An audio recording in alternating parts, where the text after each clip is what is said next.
All right, I guess it's recording right now. Hey everyone, this is Erim Kızıldere from Koç University, and it's a great pleasure to present you our study here at Symposium. Thanks a lot for this nice opportunity. And in this presentation, I will talk about parents' special language input and full-term and preterm infants' event representation and mental rotation skills. So here you can see our general outline. At first, I will talk about the link between special language and special reasoning in young children. Then I will talk about prematurity within this framework and move on to our study with methodology, results, and finally, I will discuss the results with you. All right, so spatial reasoning is the capacity to think about the special properties of objects, like objects' shape or spatial features. And in addition to that, also to think about the spatial relations between entities. And we know that the roots of spatial reasoning are established early in life. And earlier success, earlier performance in spatial skills predict future success in STEM disciplines, which include science, technology, engineering, and mathematics. And many research also show us that spatial skills are open to change, to improvement. They are open to improvement through early experiences, such as spatial play with Lego blocks or puzzle. And it is argued that spatial language is linked with children's spatial reasoning by highlighting spatial information and by providing boundaries and labels in a continuous space. It is even argued that several researchers even argue that spatial language restructures early spatial representations. And there are several empirical studies that support this link between spatial language and spatial reasoning. For instance, children's spoken and gestural spatial language use yield greater gains while performing a special task compared to instances in which they do not engage in any spatial language. In addition to children's spatial language, experimenters' spatial language use during or before spatial tasks also support children's spatial performance. More related to our study is that parental spatial language input predicts children's spatial reasoning. These studies generally focus on spatial language that is received by preschoolers and how that is beneficial to preschoolers' spatial skills. In our study, we would like to, so thereby less is known on how infants how the spatial language input that infants receive is linked with infants' spatial reasoning. And in our study, we want to focus on this by focusing on two different spatial skills. One of them is event discrimination, and another one is mental rotation skills. Events can be categorized into components such as path or manner. Path refers to the trajectory of the motion. For instance, walking upstairs or walking downstairs, going up or down. And manner refers to how an action is performed, such as crawling, walking, running, jumping, and etc. And event discrimination is a crucial early skill because for infants to learn relational terms, they first dissect and process dynamic event components. And in addition to event discrimination, mental rotation is another important spatial skill, which refers to the ability to imagine rotating representations of objects. And there are several studies that also show that mental rotation skills and early success and early good performance in mental rotation predicts later academic performance and STEM-related skills. And therefore, based on this literature, our first question is whether parental spatial language input contributes to infants' mental rotation and event discrimination skills. Additionally, we also know that plasticity of spatial skills differs across different child populations. And in our study, we focus on prematurity as a different developmental trajectory. So now I will move on to prematurity at this part.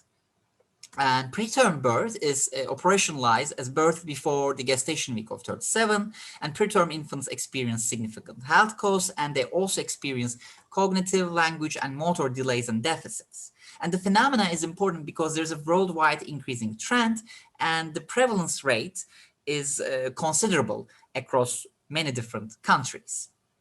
So how is parental interactions between the parents of preterms and their infants?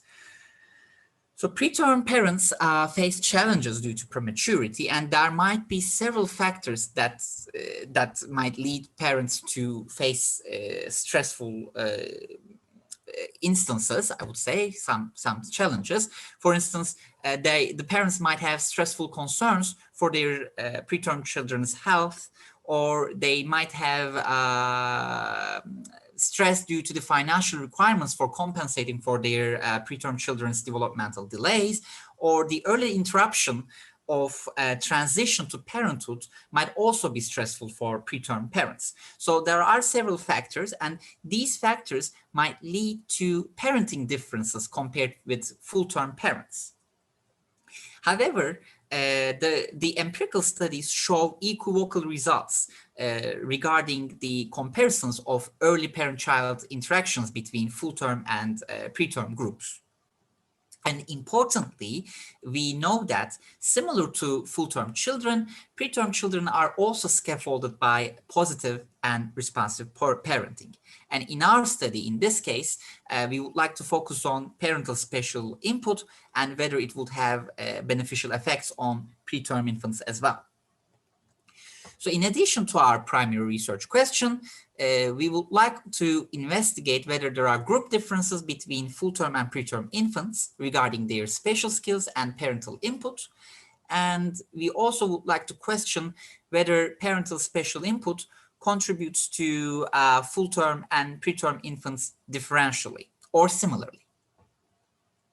So now moving on to the methodology. In our study, we had two different time points, and at the first time point, we collected data from 79 infants, and at the second time point, we collected data from 96 infants. The mean age for time 1 was roughly 14 months, and for time 2, it was roughly 20 months. And 65 of our participants attended to both time points. And here you can also see that our preterm and full-term distribution is nearly equal, which is also the case for sex, for girls and boys in our study.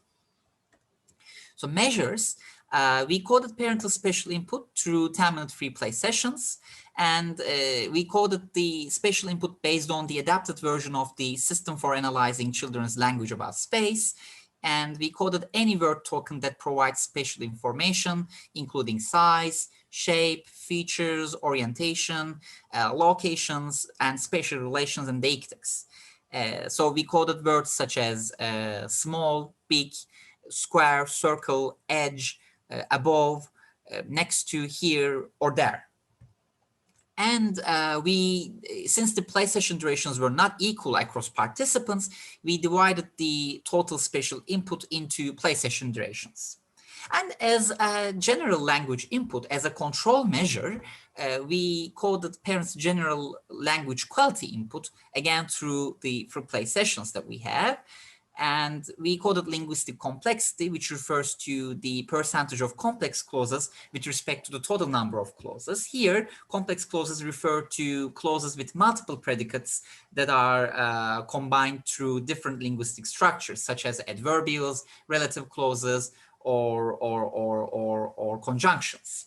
So this linguistic complexity taps on to how sophisticated a parent's language input is towards their children. And both event discrimination and mental rotation were preferential looking paradigms. We had the event discrimination task at our first time point, and we had mental rotation task at both time points.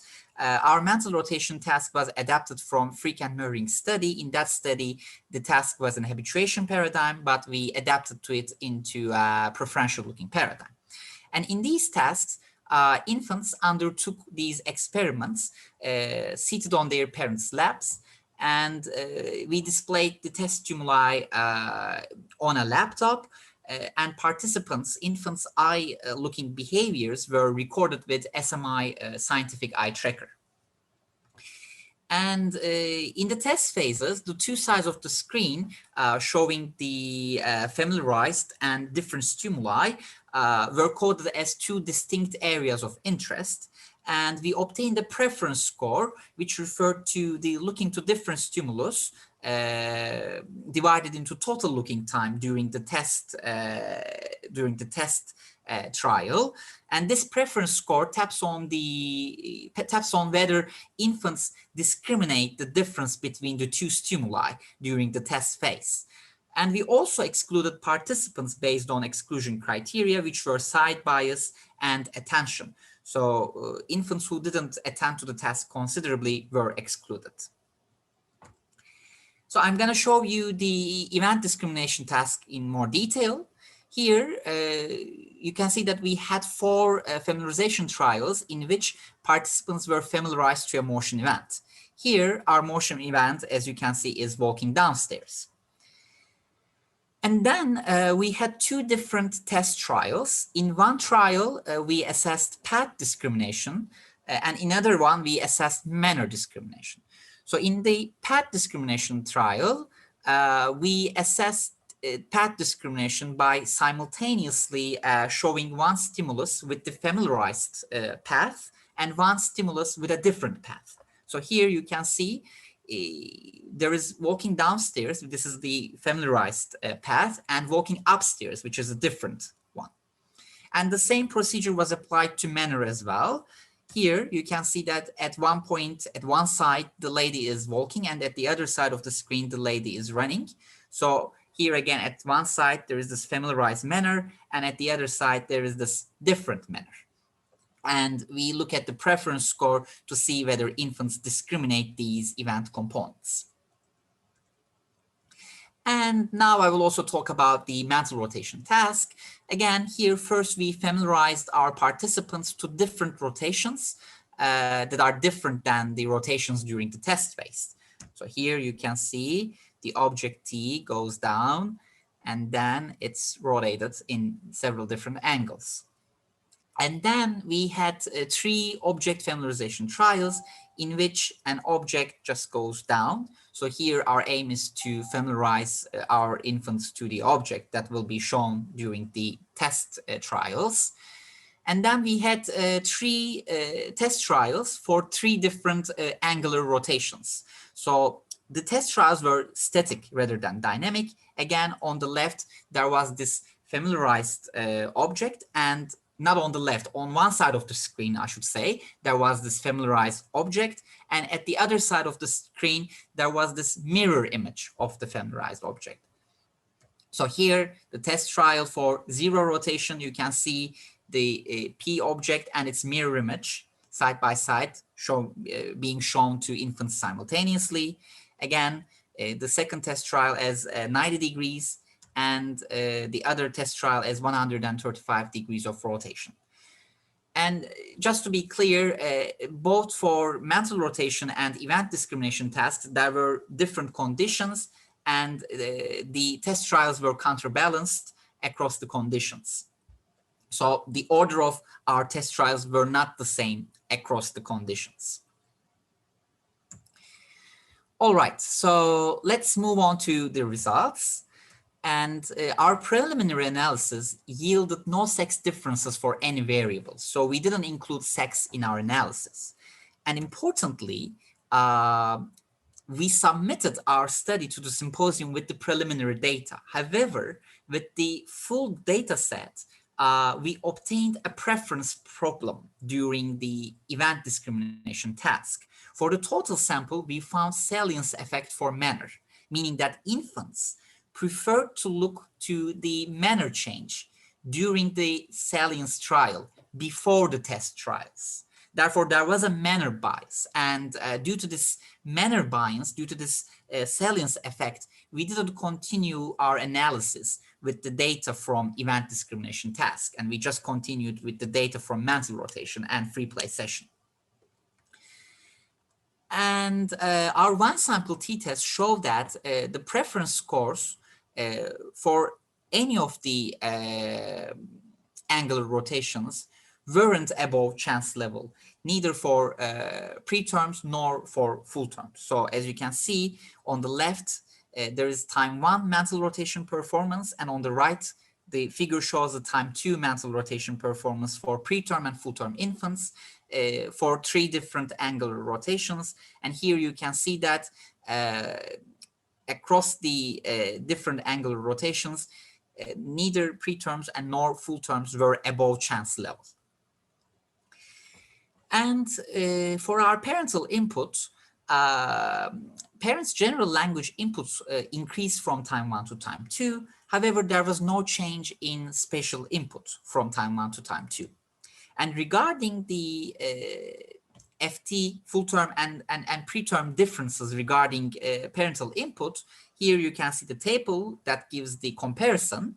Time 1 spatial input and time 2 language input were different across the 2 groups.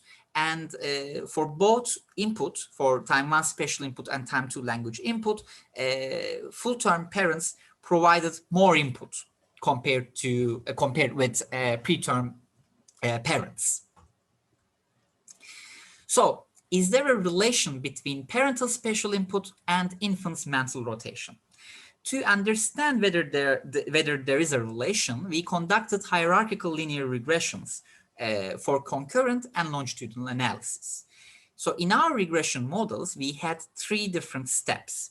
At the first step, pardon me, before moving on to the steps, the outcome was a mental rotation preference score for each regression model.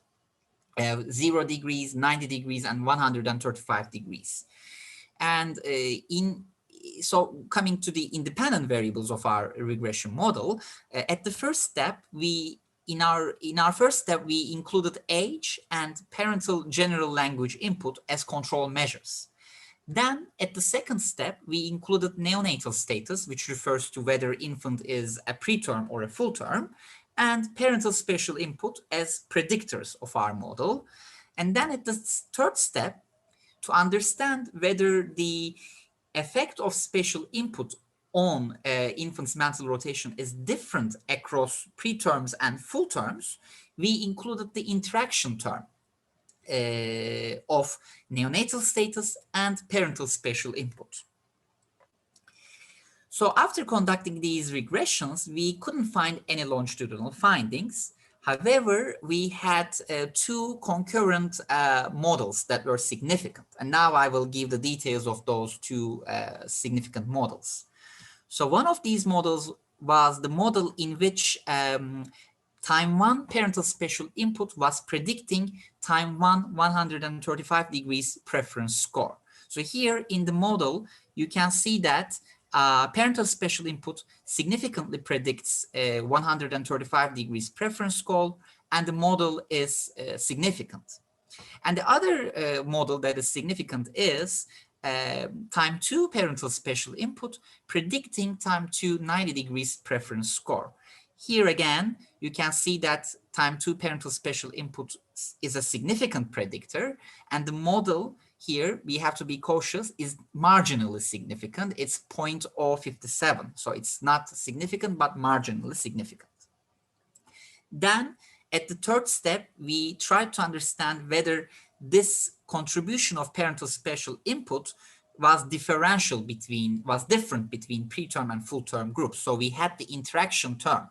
However, you can see that the interaction was not significant for any of the models. So parental spatial input was associated with infants' mental rotation skills regardless of the neonatal status of infants. So although the model with,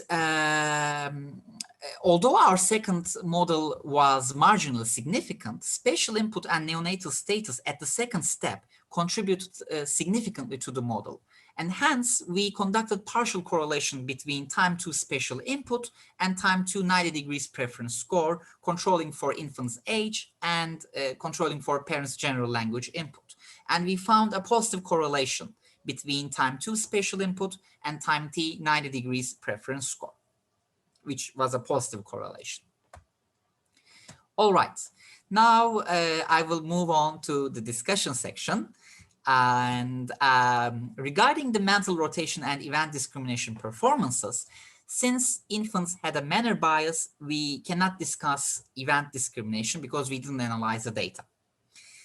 And regarding the mental rotation performance, the total sample didn't discriminate mental rotation. It is possible that our task might be too demanding for this young age group, as we shoved two stimuli at the same time during the test phase. Nevertheless, there are individual variances, as there were infants who performed above chance level, and there were infants who performed below chance level and at chance level as well. So we had a nice individual variation within our preterm and full-term groups. But we didn't find any group differences between preterm and full-term infants. So coming to the parental input, full-term parents provided more spatial terms at 14 months and more complex, more sophisticated language input at 20 months. And it is possible that preterm parents might willingly provide less spatial input and less complex input to avoid overstimulating their infants who already experience developmental challenges. And furthermore, spatial input was associated with infants' spatial skills, infants' mental rotation skills, supporting the possibility that spatial input highlights spatial information. However, we have to be cautious. Our regression models that were significant were concurrent models, so we cannot infer causality here. Our models that were longitudinal were non-significant. Another question, an interesting finding, another question that merits further investigation is why spatial input is associated with 135 degrees rotation at 14 months and 90 degrees rotation at 20 months. It is possible that spatial input is more effective for difficult rotations at early spatial reasoning.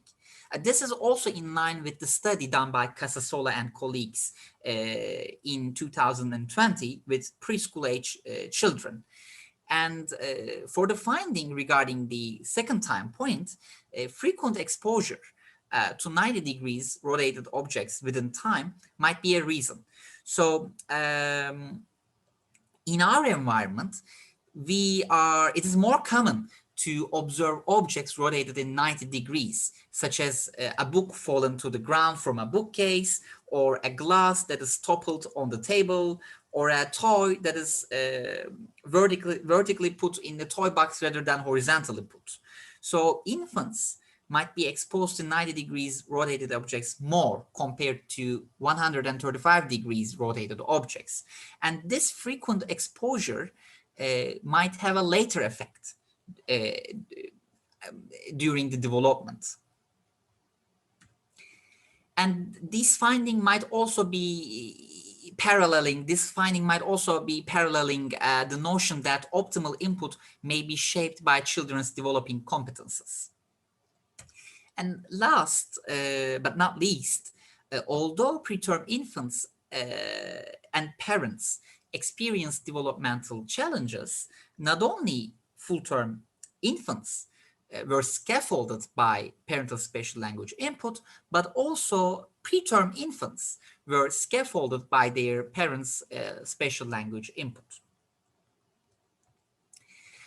So before finishing my talk, I would like to thank to Language and Cognition Lab at Koç University and all participants and their families who attended to our project, and also to James McDonald Foundation for funding our project. Thanks a lot for coming by and listening to my our study. It was a great pleasure for me. I hope you also enjoyed the talk, and will be very happy to answer your questions during our Q&A session. Thanks a lot.